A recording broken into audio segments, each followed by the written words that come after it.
Myself, D. Sahitya from JNF College of Finance. I'm studying now MFA second year. My concept is about menstruation.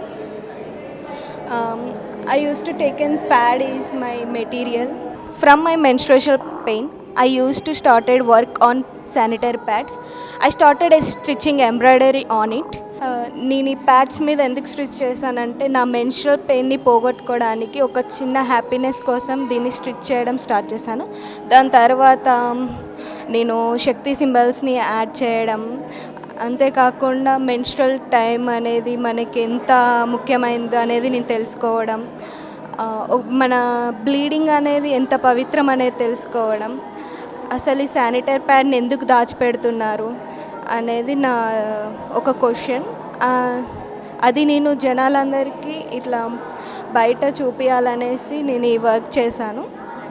బయట మనం షాప్లలోకి వెళ్ళినా కానీ దాన్ని rap చేసి ఇవ్వడం, అది మన బ్లడ్ అనేది మన బ్లీడింగ్ అనేది దానికి అంటక ముందే మనం దాన్ని ముట్టకుండా అంటారంతరంగా కొంచెం భయపడుతూ ఉంటాం ప్యాడ్ ముట్టడానికే.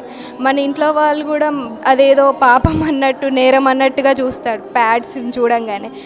అదంతా కాకుండా అదొక సెలబ్రేషన్గా, దాన్ని ఒక మంచి విధంగా, అదేం కాదు, అది ఒక జన్మనిచ్చే ప్లేస్, అది ఆ బ్లీడింగ్తోనే ఒక పిండం అనేది తయారు చేస్తుంది అని ఒక చిన్న మెసేజ్ మనకి ఇచ్చుంటే పిల్లలు భయపడకుండా, మెన్స్ట్రుయేషన్ అనగానే భయం, ప్యాడ్ని పట్టుకోవడం అనగానే ఒక భయంలా, ఇంకా బాయ్స్కి అయితే మెన్స్ట్రుయేషన్ ప్యాడ్స్ని తీసుకురమ్మనగానే వాళ్ళు ఏదో షేమ్లెస్గా ఫీల్ అవుతారు.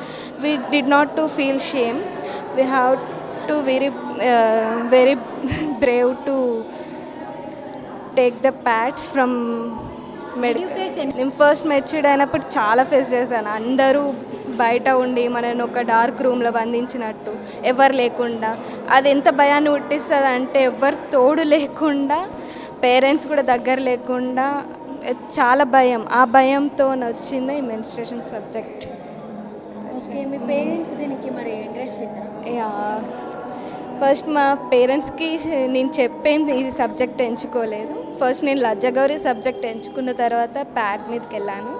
దాని గురించి తెలుసుకుంటూ వస్తే ఎందుకు దీన్ని దాచిపెడుతున్నారు, ఆల్రెడీ పూర్వం లజ్జగౌరి అనే దేవత ఉంది, ఫెర్టిలిటీ కోసం ఆమెని ప్రార్థించేటోళ్ళు. ఇప్పుడు దాన్ని పలకడానికి చూడడానికి కూడా ఎవరు లేరు అనేది నేను తెలుసు. Thank you so much.